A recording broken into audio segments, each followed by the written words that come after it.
PPI dan juga Bapak dari PUPR dan juga Bapak Ibu semua peserta bimbingan teknis pemutahiran SNI bidang infrastruktur dan penerapannya di industri berbasis manufaktur.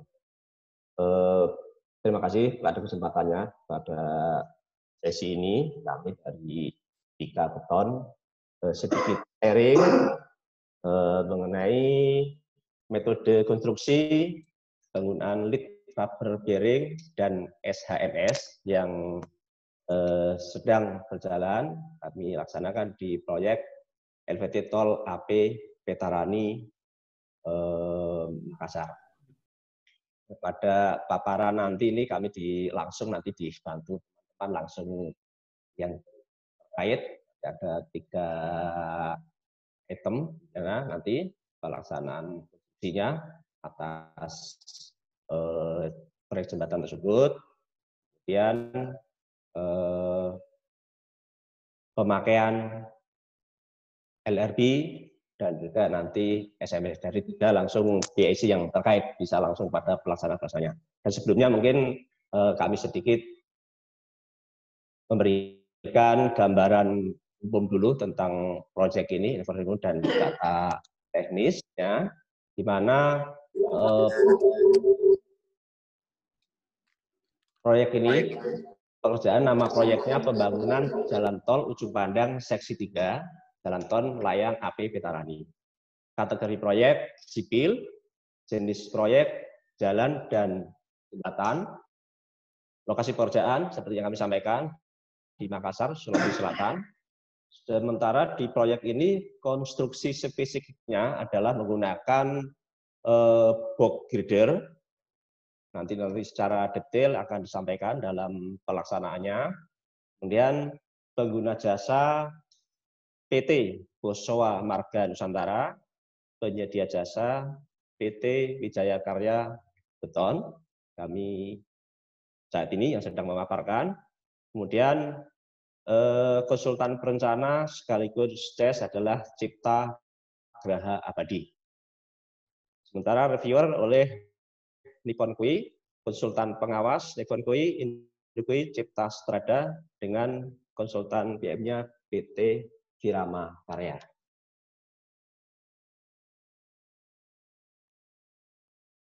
Status kontrak pada proyek ini 2 April 2018, kita mulai dengan SPMK 30 April 2018, nilai investasi 2,243 triliun.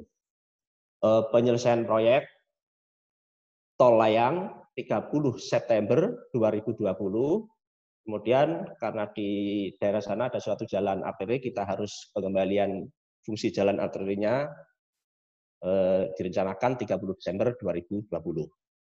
Jenis kontrak pada proyek ini ada beberapa gabungan dari lump sum, unit price, dan profesional sum. Sementara ini nantinya waktu pemeliharaan 365 hari atau selama setahun. Dari informasi ini juga kami sampaikan sedikit mengenai data-data teknis atas proyek ini. Seperti pada gambar ini lokasinya, lihat sementara panjang layang main road-nya sekitar 4,03 meter atau 4 km, panjang jalan tol total 4,375 km, lebar main road 2 kali 10,3, dari ada 2 jalur di sana. Jumlah rem, ada rem on boulevard dan rem off boulevard, kemudian ada juga rem on allowed-in dan rem off allowed-in. Panjang rem total 2 km. Sementara untuk struktur jembatannya, jumlah kita menggunakan girder, tadi ada beberapa, mereka girdernya ada 78 balok, sementara main road-nya yang box girder ada 2.752 segmen dengan jumlah box girder di area rem 292 segmen. Ini yang utama saya kira. Untuk yang precast lainnya tidak kami sebutkan. Dan di main road abutment-nya ada 1 buah, jumlah pier main road-nya 74 buah. Di konstruksi ini pier head ada expansion joint 10 buah dan pier head LS-nya ada 64 buah. Sementara rem, jumlah pier rem ada 55 buah, jumlah pier head box rem 16 buah, jumlah pier head expansion joint rem 4 buah. Kemudian jumlah pier head untuk girder 35 buah, jumlah abutment rem 4 buah. Ini informasi sedikit gambaran umum tentang proyek APP Tarani yang kami sampaikan tadi, gambaran umumnya. Dan saya kira nanti selanjutnya akan disampaikan mengenai metode konstruksi atas proyek ini. Nanti akan dilanjuti oleh salah satu rekan kami dari Pak Mahardika, mungkin bisa langsung nyambung mengenai metode konstruksi atas proyek ini. Silakan Pak Mahardika bisa menyampaikan metode konstruksi selanjutnya. Baik, terima kasih Pak Gatot. Izin yang saya hormati Bapak-Bapak dan Ibu sekalian. Perkenalkan, nama saya Mahardika, saya dari Buka Beton, proyek Jalan Tol Petan ini. Saat ini dikasih kesempatan untuk sharing metode konstruksi yang sudah kita laksanakan. Jadi untuk informasi juga, untuk jalan tolnya kita sudah 100% selesai seperti yang disampaikan sebelumnya. Saat ini kita sedang melakukan pekerjaan pengembalian arteri dengan progres kurang lebih di 60%, dan kita targetkan selesai di Desember 2020. Saat ini kami sedang menunggu untuk dilakukan peresmian, tentatif mungkin dalam minggu depan rencana. Ya, bisa dilanjut, Pak Bundara. Next. Ya, terima kasih. Ini gambaran umum untuk tahapan pekerjaan dari konstruksi tol Petarani. Jadi tidak terbatas dari sesuai tampilan ini, tapi umumnya seperti ini. Jadi dimulai dari dengan desain dan perencanaan. Itu diantaranya ada DED atau detail design, ada analisa atau perhitungan struktur, ada shop drawing, ada schedule, ada kurva S, dan lain-lain yang termasuk dalam tahapan desain dan perencanaan. Lalu selanjutnya pekerjaan persiapan, itu rencana seperti mobilisasi alat dan personil, survei awal, investigasi tanah dan lain-lain, lalu ada pemindahan utilitas existing, lalu pemasangan pagar-pagar pengaman proyek. Lalu lanjut untuk pekerjaan konstruksinya, dimulai dari pekerjaan struktur bawah atau substructure, yaitu pekerjaan fondasi bore pile cap, pekerjaan kolom atau pier, dan pekerjaan pier head. Selanjutnya di kategori superstructure atau struktur atas, kita ada pekerjaan erection box girder, atau jembatannya ada juga erection U-girder. Jadi untuk U-girder ini kita pasang di lokasi-lokasi di RAM. Jadi ada 4 lokasi RAM, kita menggunakan U-girder. Lalu ada selanjutnya pemasangan LED, lalu lanjut parapet atau barrier, lanjut pekerjaan aspal, dan pekerjaan expansion joint. Dan terakhir ada adalah bangunan pelengkap seperti marka jalan, pekerjaan drainase, pekerjaan tiang lampu, perambuan. Lanjut. Nah, ini sebagai gambar kami sampaikan untuk kondisi awal jalan Petarani. Bisa dilihat di sebelah kanan ini aplikasinya dimulai. Jadi jalan Petarani itu adalah yang masuk jalan aktif ya. Jadi di sepanjang jalan ini banyak perkantoran, banyak bangunan-bangunan komersil, dan lain-lain, sehingga di jalan ini selalu ramai setiap hari. Karena itu salah satu tujuannya untuk mengurangi kemacetan tersebut di bangunan tol ini. Ini untuk kiri, ini potongan tipikalnya dari jalan Petarani sebelumnya. Jadi ada awalnya jalan arteri 4 lajur, kiri dan kanan, lalu banyak utilitas yang sudah ada existing, yaitu ada pohon, ada tiang lampu, ada billboard, ada pipa PDAM, ada dan lain-lain. Jadi ini termasuk kerjaan awal kita untuk memindahkan atau membongkar fasilitas yang ada. Lanjut. Nah, ini dokumentasinya untuk kerjaan persiapan. Jadi sebelum proyek dimulai kita ada pohon, lalu dan di awalnya pipa PDAM itu pas berada di jalur file cap kita, lalu kita pindahkan sehingga tidak mengganggu file kita. Lalu di bawah ini pekerjaan pembongkaran median dan separator. Lanjut.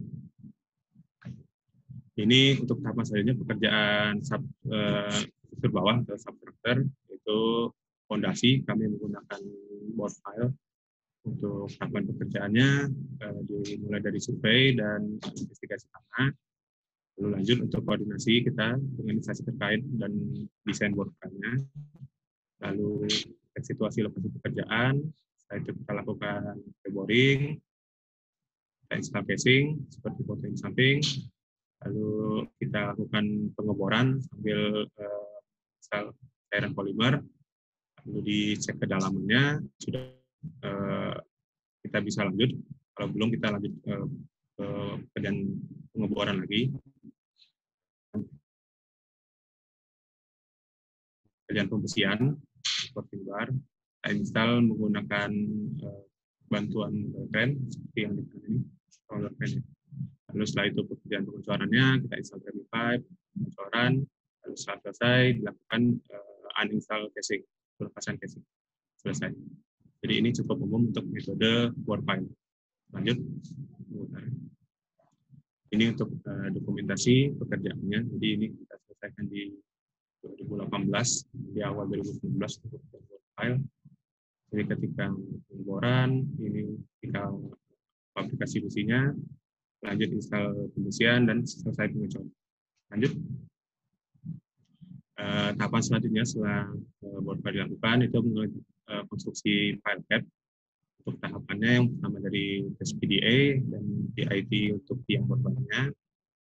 Lalu kita lanjut ke proteksi galian dengan menggunakan steel sheet file di sekeliling area yang akan dijadikan cap.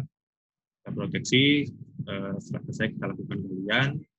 Setelah galian selesai, kita lakukan pekerjaan link konkret. Setelah link konkret selesai, kita lakukan pekerjaan file treatment atau bobok board file, bottom board file yang tersisa. Kita keluarkan dulu. Setelah bersih, lakukan pekerjaan pembersihan. Setelah itu pemasangan cetakan, pembok, lalu pengecoran, curing dan selesai. Lanjut, lakukan. Ini untuk dokumentasi pekerjaannya, mulai dari pembersihan, lalu ini ada tahapan pemasangan cetakan selesai dan pengecoran. Lanjut. Ini untuk metode selanjutnya itu pekerjaan pier atau pekerjaan kolom. Kita menggunakan cetakan baja. Jadi untuk tahapannya tetap pembersihan dulu. Jadi dari file cap sudah ada starter bar sebelumnya, lalu kita sambungkan untuk pembersihan kolomnya. Lalu kita install cetakan. Untuk pengecorannya sendiri kita juga beberapa tahap ini tergantung ketinggian dari kolomnya. Kalau per 2,5 atau 3 meter untuk pengecoran. Lalu selesai bongkar box dan curing. Lanjut. Ini untuk dokumentasinya pekerjaan kolom, tipe pisting yang kita gunakan dan menggunakan cetakan baja. Ini tahap pertama, nanti disambung lagi di atas ada tahap kedua seterusnya. Ini foto di kanan adalah jika setelah selesai pengecoran. Ya, lanjut. Nah, untuk selanjutnya metode pinhead. Nah, ini salah satu metode yang cukup baru ya, yang selama ini kita, dari metode-metode konvensional yang biasa kita gunakan yaitu menggunakan perancang. Nah, saat ini kalau di proyek Tol Veterani kita menggunakan sistem cetakan gantung atau namanya sistem flat girder. Jadi kelebihannya dari metode ini adalah kita tidak menggunakan perancang, pengerjaannya pun juga jauh lebih cepat, dan yang terutama kita tidak meminimalisir lalu lintas di bawahnya. Jadi kita tidak mengganggu lalu lintas di bawah. Untuk tahapannya, mulai dari awal itu setting cetakan, ini kita lakukan di awal, dan juga hanya di awal saja. Jadi pertama itu kita cetakan, untuk selanjutnya kita tinggal pindah-pindah saja. Nah, lanjut ini untuk instalasi GridCheck dan support beam, foto yang kedua itu dipasang di kolomnya, jadi ini sebagai dudukan dari cetakan printhead. Yang gambar ketiga ialah pekerjaan install cetakan printhead. Kita dibantu menggunakan roller fan kapasitas 150 ton, berat cetakannya itu sendiri adalah sekitar 40 ton. Lanjut, setelah selesai, lalu kita lakukan pekerjaan pembersihan printhead. Ini dilakukan di atas pembersihannya. Setelah selesai pekerjaan pengecoran, lalu curing, lakukan stressing, dan setelah selesai kita bongkar cetakan. Lanjut, nah ini latar belakang pemilihan metode ini adalah karena peerhead proyek veteran ini berada di atas jalur lalu lintas aktif dan jumlah peerheadnya yang cukup banyak, ada 74 buah untuk di jalan utama atau di main road, dan ada sekitar 55 buah untuk di runway. Jadi kita harus menemukan metode yang tepat untuk penggunaannya sehingga tidak mengganggu lalu lintas di bawah. Dan metode ini juga kita tentunya kita perhatikan untuk aspek ketiganya. Jadi secara aspeknya juga lebih aman dibandingkan metode konvensional. Lanjut, sementara. Nah, ini untuk geometri dari peerhead-nya, terdiri dari panel-panel, bisa dilihat sebagai gambar atas. Lalu kita juga sudah dilengkapi dengan catwalk atau alat kerjanya, sehingga kerjaan bisa lebih aman dan juga lebih nyaman di atas. Untuk berat cetakan sekitar 40 ton. Lanjut. Nah, ini adalah pemasangan embedded seal pipe atau pemasangan GridCheck ya, dan support beam sebagai dudukan dari cetakan itu sendiri. Jadi sebelumnya di kolomnya sudah kita siapkan lubang untuk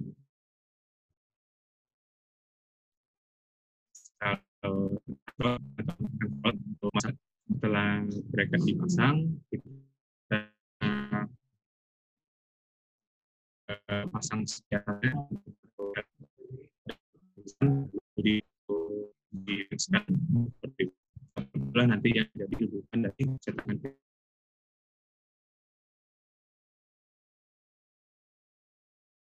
Kerjaannya rata-rata di lapangan bisa menyelesaikan dalam waktu 4 hari.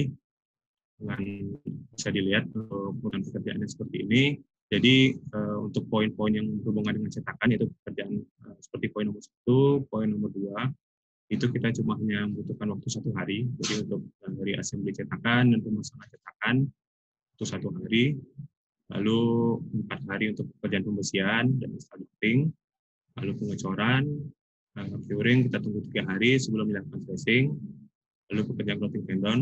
Nah, dan kembali lagi untuk pekerjaan bongkar cetakan 1 hari dan pemindahan cetakan 1 hari. Jadi bisa dilihat untuk kerjaan pemasangan dan pembongkaran cetakannya ini waktunya sangat cepat ya, dibandingkan dengan metode-metode konvensional seperti metode perancang. Jadi kita hanya butuh kurang lebih 2 hari untuk pemasangan dan 2 hari untuk pembongkaran dan pemindahan cetakan. Jadi total durasinya rata-rata 4 hari. Ya, lanjut. Ini untuk dokumentasi kerjaan peerhead. Foto yang di sisi kiri adalah itu cetakan peerhead-nya ketika perakitan awal di bawah. Jadi kita merakitnya hanya cuma sekali, karena ketika dibagi menjadi 3 komponen. Jadi untuk kerjaan selanjutnya yang continuous, assembly-nya jauh lebih cepat, hanya butuh waktu 1 hari. Nah, foto selanjutnya yang kanan atas adalah pekerjaan pemasangan support beam. Di bawahnya itu ada GridCheck dan ada bracket untuk mengatur elevasinya sebagai dudukan cetakan. Nah, yang foto selanjutnya adalah pemasangan peerhead, bukan pemasangan cetakan peerhead menggunakan roller fan. Lanjut. Nah, ini kerjaan pengecoran. Foto selanjutnya setelah selesai buka cetakan. Lanjut.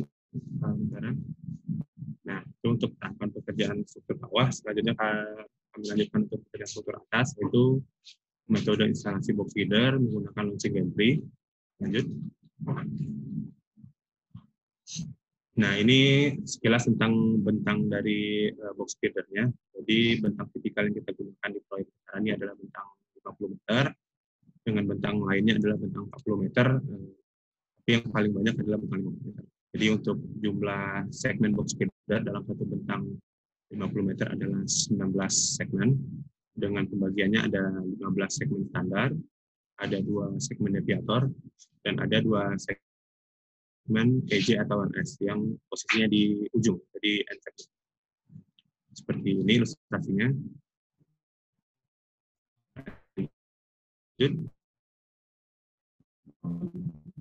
Ini untuk tipe yang kita gunakan, seperti penjelasan sebelumnya ada tipe standar, seperti gambar ini ada tipe deviator, yaitu dan yang terakhir tipe EJ atau NS. Ini berada di ujung-ujung bentang.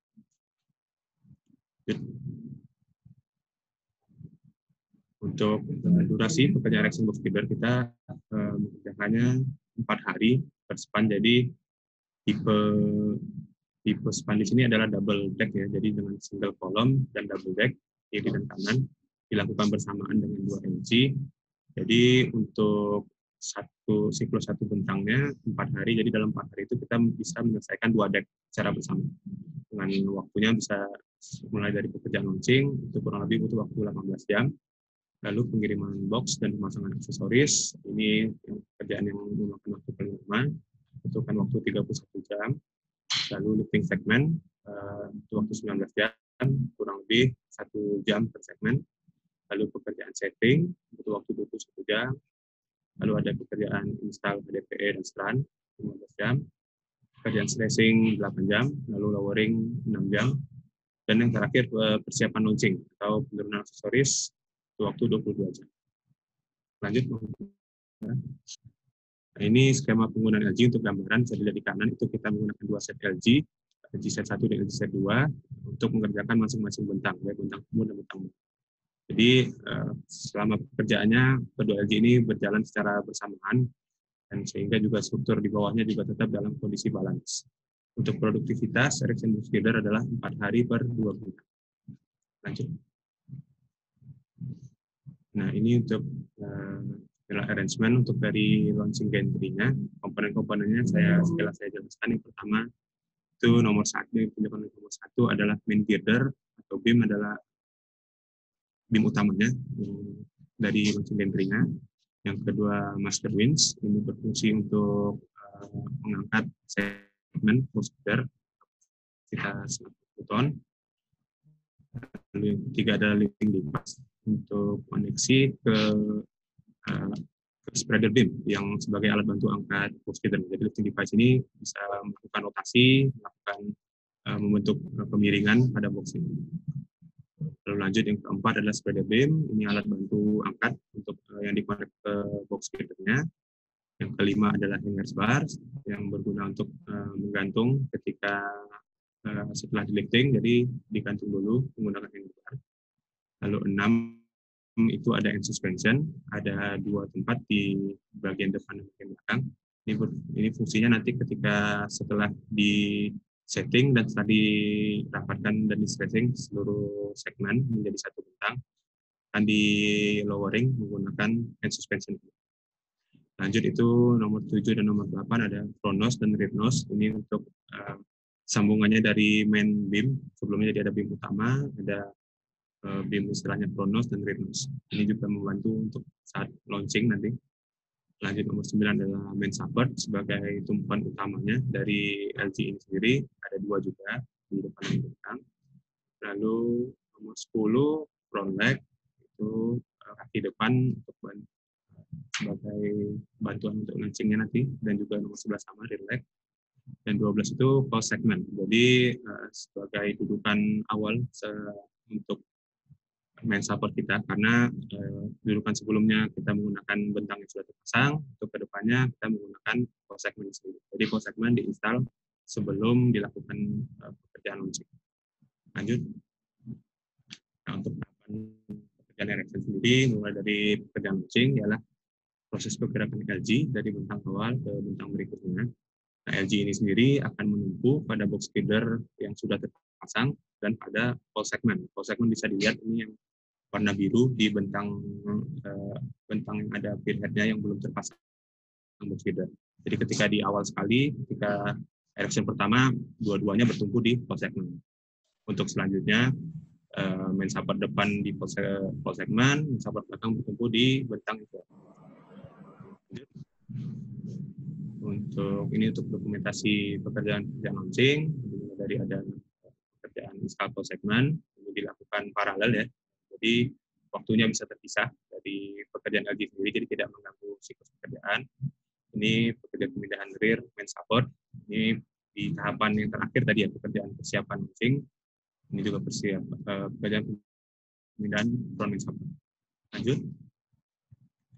Ini dokumentasinya ketika LG sedang launching akan pindah ke span selanjutnya. Ya, lanjut. Nah, yang kedua adalah tahapan selanjutnya adalah erection box feeder. Jadi penggengan box feeder ini sebelumnya dan pemasangan aksesoris. Jadi ini sebenarnya yang membutuhkan waktu paling panjang, tapi dari sebagian tahapannya bisa dilakukan paralel. Jadi untuk awal adalah ini foto di atas adalah ilustrasi pemasangan aksesoris box feeder.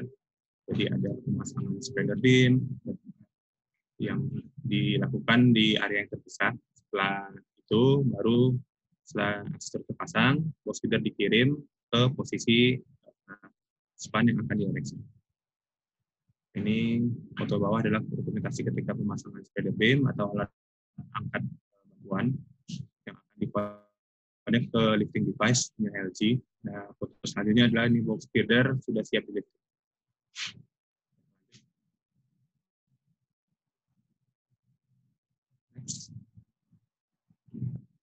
Tahapan selanjutnya lifting box feeder, yaitu proses pengangkatan box feeder menggunakan main winch, lalu di hanging setelah satu-satu box feeder diangkat, dan ini juga dilakukan secara bersamaan atau hampir bersamaan antara LG set 1 dan LG set 2.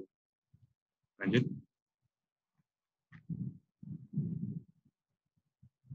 Ini dokumentasi pekerjaan lifting. Dari pemasangan connector pin adalah sambungan antara lifting device ke spread liftingnya.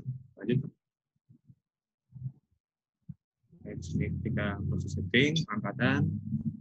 Ini sekedar informasi yang sebelah kiri ini contoh segmen box feeder tipe standar, dan ini tipe LJ atau LS. Nah, setelah selesai lifting semua, lalu di hanging menggunakan hanger bar. Di dokumentasi ketiga. Ya, lanjut. Tahapan selanjutnya adalah pekerjaan setting box feeder, pekerjaan perapatan menggunakan epoksi untuk merapatkan antara segmen 1 dengan segmen selanjutnya. Jadi pada tahapan ini kita harus melakukan kontrol yang baik pada koordinat dan elevasi segmen, sehingga ini cukup memakan waktu juga, kurang lebih sekitar per segmen itu satu jam sampai 1,5 jam untuk melakukan setting. Ini dokumentasinya awal, aplikasi epoksi. Selanjutnya kita ada pekerjaan stressing temporary PT untuk perapatannya. Lalu ini foto ketika setting koordinat dan elevasi. Selanjutnya adalah pekerjaan stressing, pekerjaan penarikan strand. Jadi setelah selesai dirapatkan dan di-hanging seperti ini, lalu dilakukan pekerjaan install strand yang sudah disiapkan ke dalam box feeder-nya, bentangnya. Lalu dilakukan setting deck. Setelah itu dilakukan pekerjaan stressing. Ini kurang lebih butuh waktu sekitar 8 jam. Lanjut. Nah, setelah selesai segmen setelah di stressing semua, lalu kita menggunakan pekerjaan lowering, yaitu menurunkan span dari LG dan didudukkan di atas pinhead atau di atas bearing.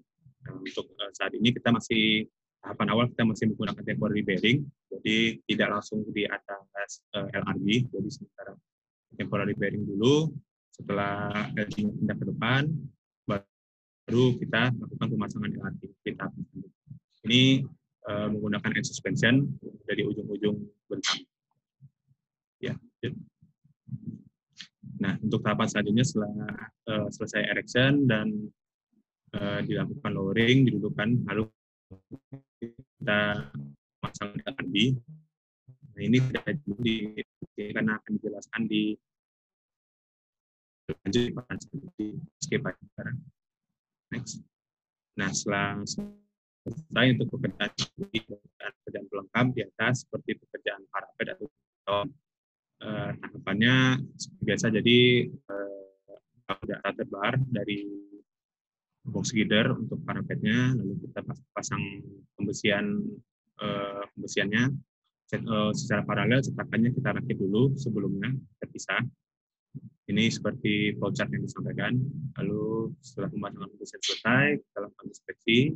Kita sudah oke, lanjut untuk penutupan cetakan. Diinspeksi sudah rapat, lalu dilakukan pengecoran, curing, dan setelah selesai dilakukan pembongkaran fisik. Metode cetakan yang digunakan seperti yang terlihat di gambar untuk cetakan parapetnya. Jadi kita per 5 meter bisa selesai, bisa didorong, gerak maju, lalu kita sprint. Nah, ini juga hasilnya baik, jadi terkontrol dengan baik untuk dimensi parapetnya dan juga untuk visualnya setelah selesai pengecoran. Next, Pak. Nah, ini contoh foto cetakan dari parapetnya.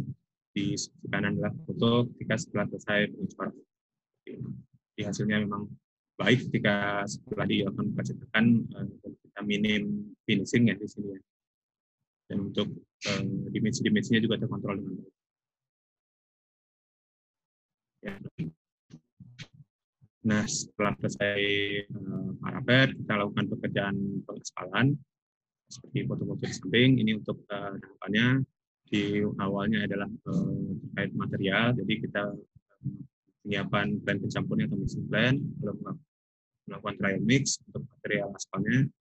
Untuk sebagai informasi, aspal yang kita gunakan adalah ACWC dengan tebal 5 cm, jadi langsung dipasang digelar di atas box girder atau girder-girder lain seperti pasang.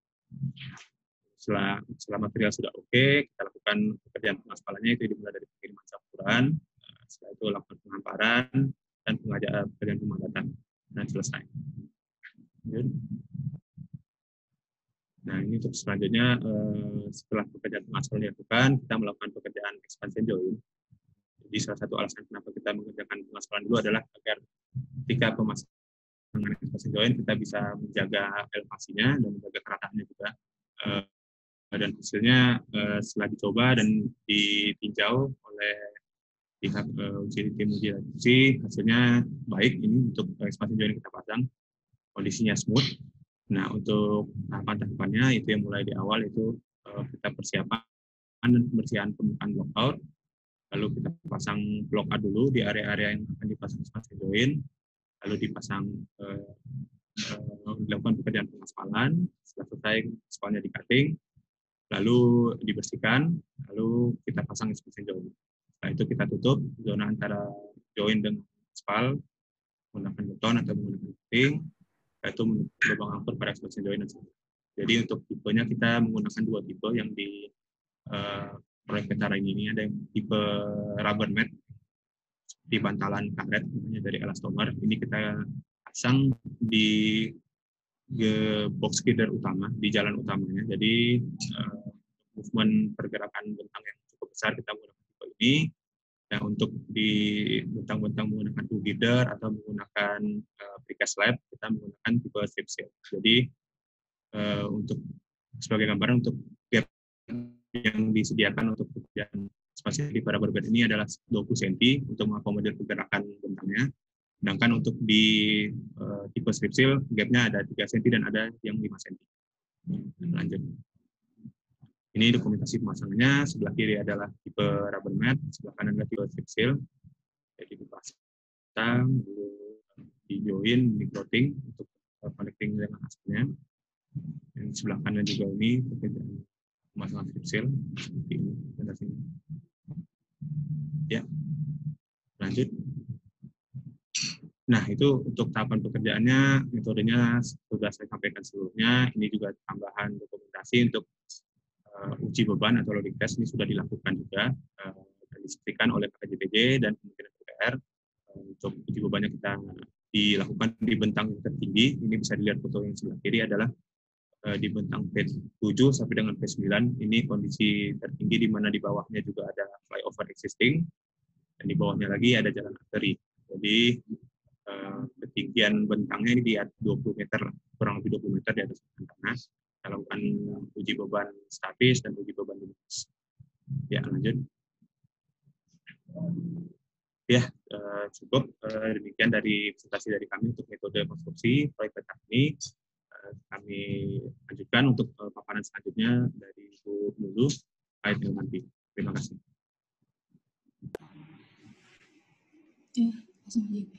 Selamat siang Bapak Ibu semuanya, terima kasih atas waktunya.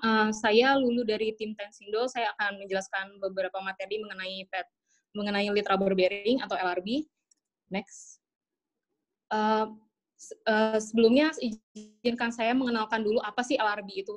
Munculnya produk LRB ini adalah karena munculnya kebutuhan struktur untuk tahan gempa, sehingga jika kita ketahui secara konvensional ketika kita mendesain struktur tahan gempa itu adalah dengan meningkatkan kekuatan dari struktur itu sendiri.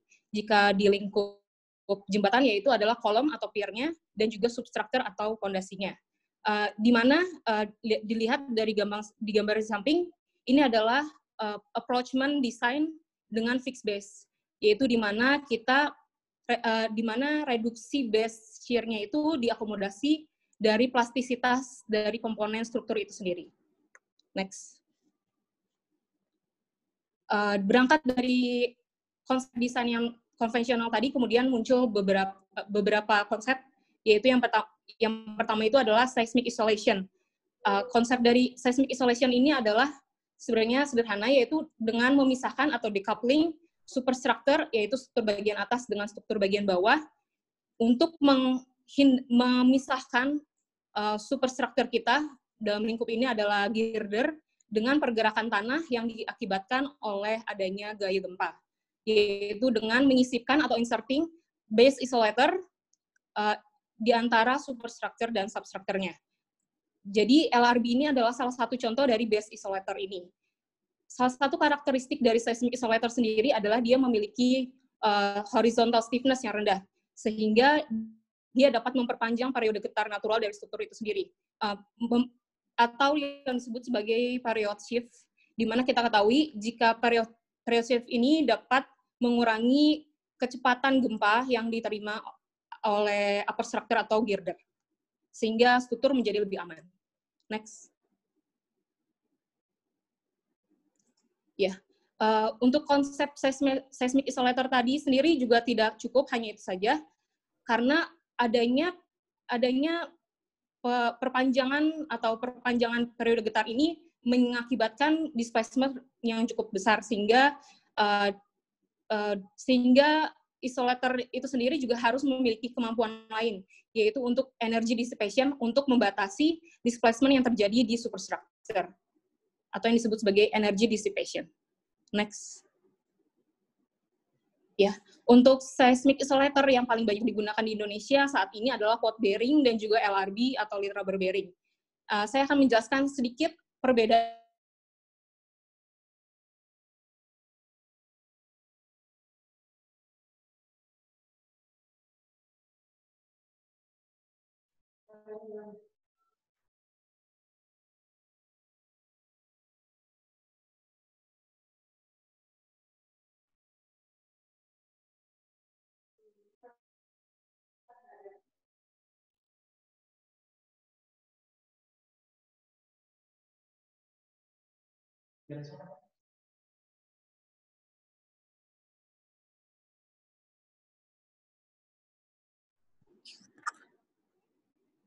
Tes. Ya, saya lanjutkan, maaf tadi ada kesalahan teknis. Selanjutnya adalah tipe kedua, yaitu guide bearing, di mana dia mensupport gaya vertikal dan juga dapat mensupport ke arah lateral dengan satu gaya, dan juga untuk multi bearing dia dapat mensupport gaya vertikal dan juga mengakomodasi gaya pergerakan lateral di dua arah, yaitu di transversal atau longitudinal dengan satu arah dominan. Seperti itu.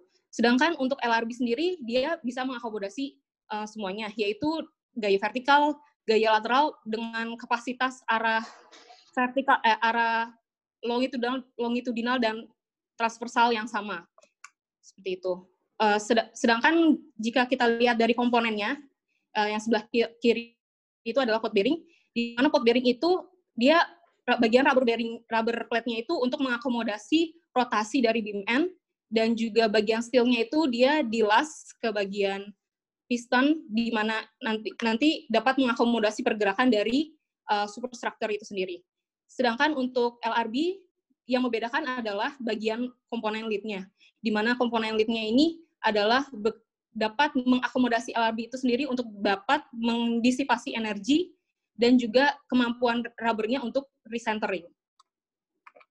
Next. Ya, ini adalah beberapa rangkuman kelebihan dan kekurangan dari pot bearing dan LRB. Yang pertama adalah untuk pot bearing sendiri, dia seperti yang saya sudah jelaskan sebelumnya, itu dia dapat mensupport gaya vertikal dan juga horizontal. Jika kita lihat di sini, ini bagian atas itu adalah yang fixed bearing, kemudian ada guide bearing dan juga multi bearing. Nah, untuk pot bearing sendiri dia mainly dari steel, sehingga dia lebih mudah untuk diproses, kemudian lebih low cost jika dilihat hanya dari harga produknya sendiri. Kekurangannya karena pot bearing tidak mempunyai komponen lead, maka dia tidak dapat bekerja atau berperform untuk energi disipasi. Berbeda dengan pot bearing, lead rubber, kelebihannya itu adalah pada lead-nya, di mana dia dapat tidak hanya mengisolasi superstructure, tapi dia juga meredam gaya gempa yang diterima oleh superstructure. Selain itu, untuk LRB sendiri juga kelebihannya dia lebih mudah untuk instalasi, untuk replacement juga mudah, dan sangat rendah untuk maintenance. Selain itu, juga LRB ini banyak digunakan untuk memangkas biaya struktur. Kalau khususnya kami dapat informasi dari desainer Petrani sendiri, itu dapat memangkas sekitar 30% dari biaya struktur. Next. Ini adalah komponen-komponen dari LRB. Yang pertama, pada bagian satu itu adalah anchorage double atau sleeve kita sebutnya, yaitu fungsinya untuk mengikat atau mengkoneksikan LRB dengan superstructure atau juga ke substructure. Dan bagian kedua adalah anchorage steel plate, fungsinya adalah memberi kapasitas aksial lebih pada LRB, yaitu untuk stiffness-nya dan juga kekuatan kapasitas aksialnya. Yang ketiga, ada bagian itu adalah bolt, yaitu untuk menyambungkan anchor plate bagian atas dan bawah dengan LRB, komponen LRB sendiri. Dan bagian 4 adalah bolt untuk mengikat LRB ke struktur atas atau struktur bawah. Kemudian bagian 5 adalah bagian dari komponen dari LRB sendiri, di mana dia tersusun dari steel plate dan juga rubber dan juga lead. Untuk LRB sendiri, dia memiliki dua bentuk, yaitu ada rektangular dan sirkular, di mana pada umumnya, pada rektangular itu digunakan pada jembatan yang linear, dan untuk yang sirkular itu untuk jembatan yang memiliki curve, di mana performa anisotropi atau kemampuan berbagai arah dari circular lead rubber bearing ini performanya lebih baik daripada rectangular bearing. Next.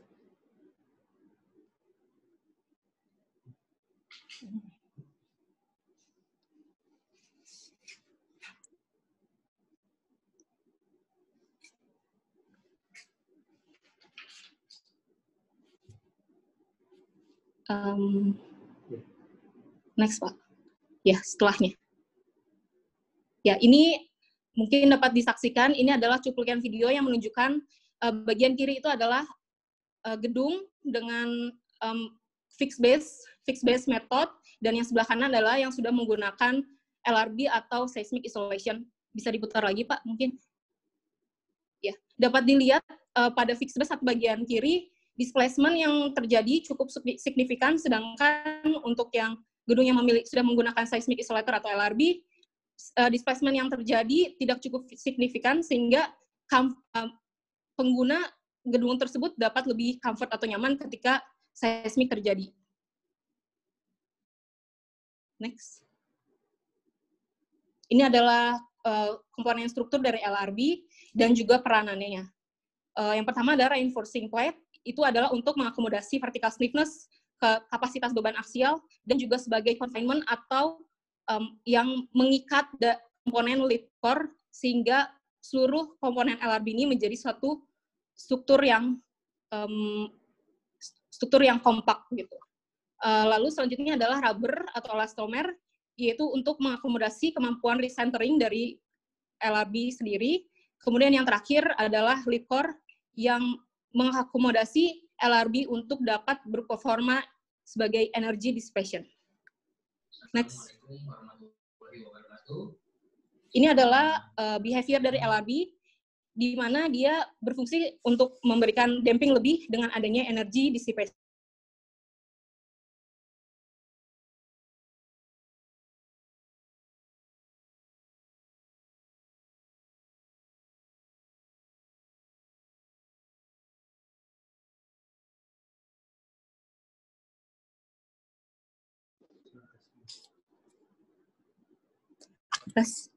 Ya, saya lanjutkan kembali, maaf.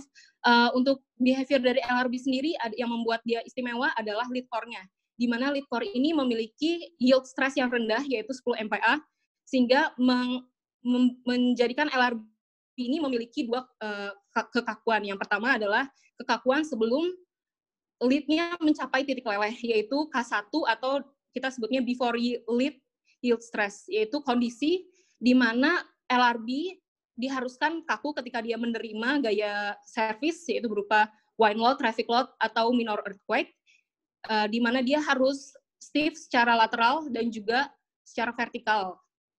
Lalu kekakuan yang kedua adalah ketika lead-nya itu sudah mencapai titik leleh, yaitu di mana kondisinya adalah adanya gempa.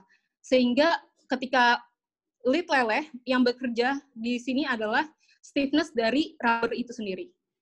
Next. Next. Ya, ini adalah beberapa desain parameter yang diperlukan untuk mendesain device LRB. Yang pertama adalah kapasitas aksial pada saat service dan juga pada ultimate. Lalu ada karakteristik strength atau kekuatan karakteristik dari lead core-nya itu sendiri.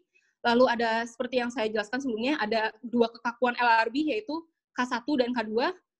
Lalu ada effective stiffness atau equivalent stiffness dari kedua kekakuan LRB. Lalu ada damping rasio, besarnya redaman.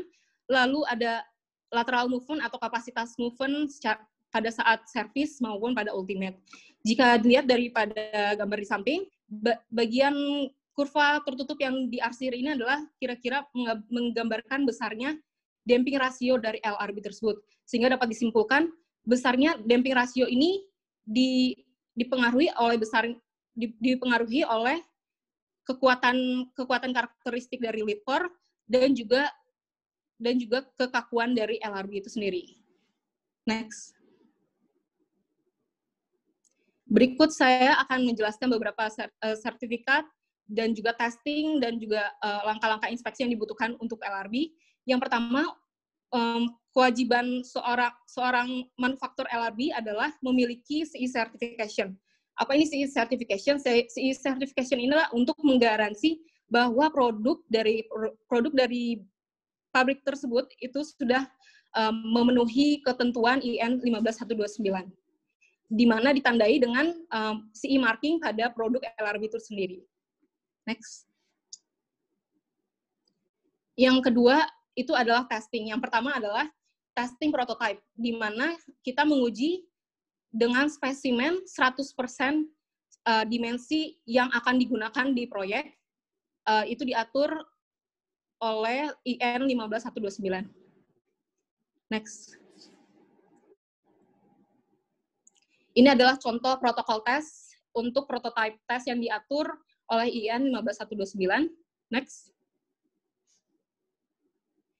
Berikut seperti yang sudah saya jelaskan bahwa spesimen pada prototipe ini adalah 100% dari dimensi yang akan digunakan di proyek. Next. Ini adalah salah satu contoh sukses dari Petarani untuk spesimen rem box girder. Bisa di-play, Pak? Bisa di-play untuk videonya. Ini adalah untuk sukses untuk menguji karakteristik horizontal, yaitu kekakuan horizontal, kekakuan efektif horizontal dari LRB, dan juga dampingnya. Jadi dia diberikan beban siklik, atau beban siklik, ya, beban siklik, di mana dia diukur kemampuan horizontal karakteristiknya pada saat 5%, dikatakan 5% shear strain rubbernya atau 5% dari tinggi lapisan rubber atau elastomernya. Next. Ini untuk subtes yang keempat D, itu yang dijadikan variasi adalah frekuensinya, di mana kita melihat kemampuan rubbernya, stiffness dari rubbernya, diukur ketika shear strain atau displacement yang diberikan adalah 100% dari tebal elastomernya. Untuk frekuensi yang diberikan yaitu 0,25, 0,5, dan 1 Hz, itu sudah tertulis di EN 15129, bisa di next. Kemudian ini untuk subtes yang ke-6, yaitu di mana LRB diberikan beban siklik yang berulang untuk melihat horizontal karakteristiknya, yaitu untuk lihat kekakuan dari rubbernya itu sendiri, dengan beban 100% shear strain. Perlu diketahui, untuk hasil tesnya ini nanti berupa kurva hysteretical seperti yang sudah saya tunjukkan sebelumnya, di slide sebelumnya. Kemudian akan dianalisis apakah performa LRB ini ketika diberikan beban siklik itu, dia tetap konstan atau tidak. Itu dapat dilihat dari kurva hystereticalnya. Next. Ini kemudian kedua adalah testing untuk LRB, yang kedua adalah FPC atau Factory Production Control. Ini fungsinya untuk pabrik mengecek quality control dari LRB itu sendiri, yaitu diatur di IN 15129 dan juga di ASTO GSID. Next. Untuk FPC test dilakukan secara internal di manufaktur LRB, dapat disaksikan dengan third party inspector ataupun tidak. Next. Berikut adalah beberapa materi yang perlu diinspeksi dalam LRB, yaitu untuk periode yang diusulkan adalah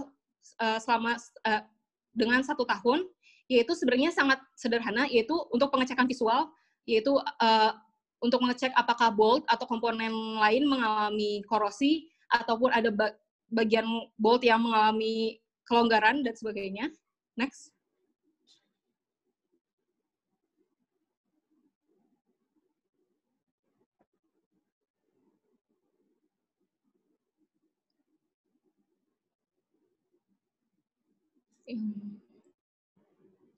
Selanjutnya, Pak. Yang di bawah yang formulir, Pak. Ya, ini. Ini adalah contoh dari formulir untuk inspeksi. Next. Selanjutnya saya akan menjelaskan tentang instalasi dari LRB sendiri. Yang pertama adalah menyiapkan akses, yaitu berupa platform scaffolding untuk akses ke pier head. Next. Kemudian load transfer atau lowering span kemudian disupport oleh temporary bearing. Ini adalah contoh temporary bearing yang kita gunakan di Petarani. Next.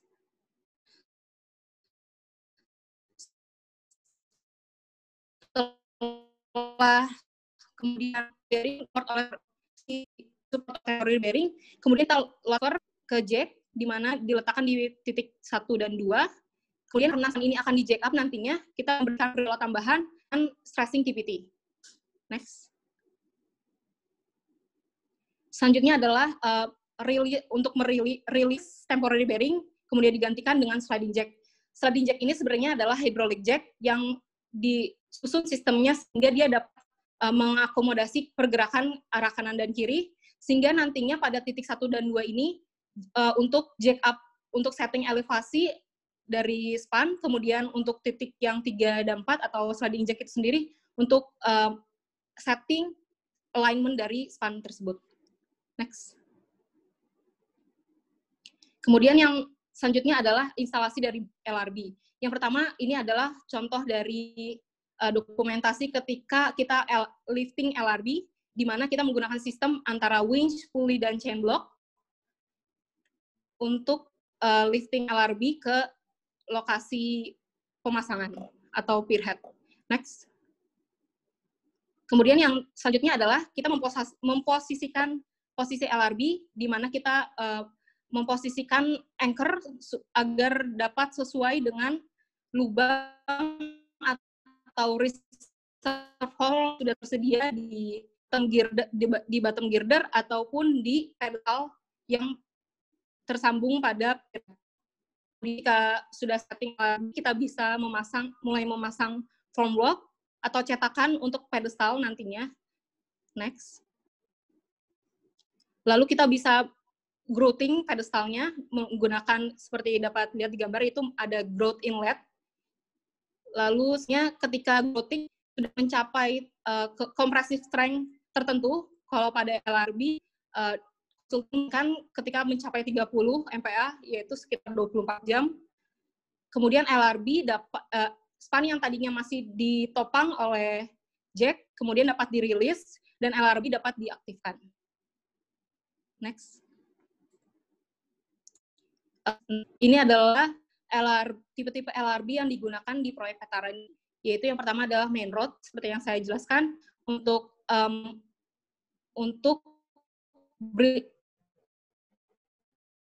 digunakan bearing rectangular.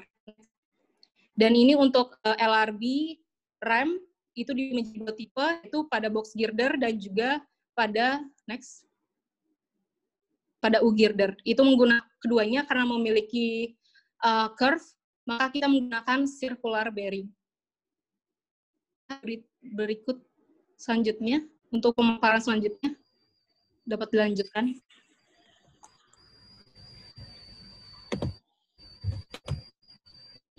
Bapak, terima kasih. Selanjutnya, saya akan memaparkan terkait SHMS yang akan dipasang di beberapa bentang di dalamnya. Sistem yang akan kita gunakan adalah sistem with beton structural health monitoring. Mungkin sedikit latar belakang terkait kita mengembangkan SHMS itu sendiri, yaitu dengan banyaknya peningkatan infrastruktur, sehingga ada kebutuhan untuk suatu sistem yang dapat memantau kondisi